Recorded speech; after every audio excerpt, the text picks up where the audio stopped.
أعوذ بالله من الشيطان الرجيم.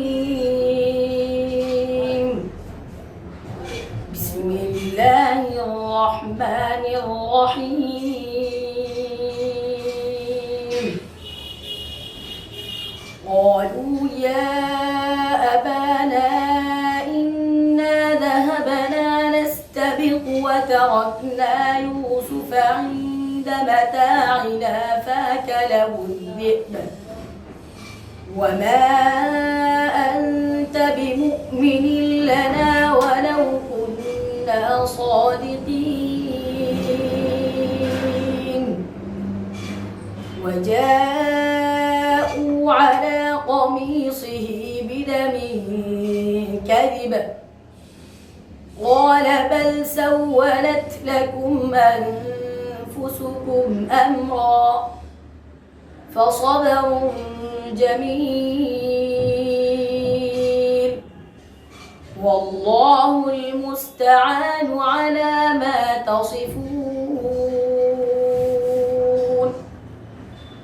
وجاءت سيارة فأرسلوا واردهم فأدلى دلوه قال يا بشرى هذا غلام وأسروه بضاعة والله عليم بما يعملون. وشروه بثمن بخس دراهم معدودة وكانوا فيه من الزاهدين. وقال الذي اشتراه من مصر لامرأته أكرمي مثواه عسى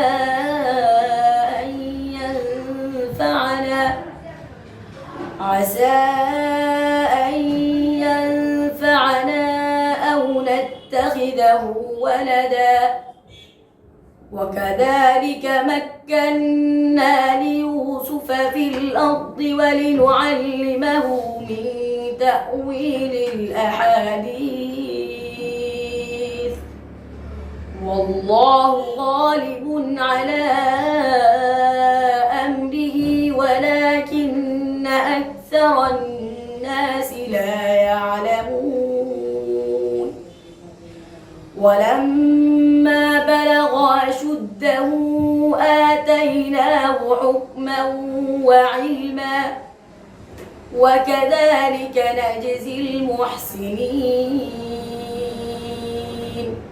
صدق الله العظيم.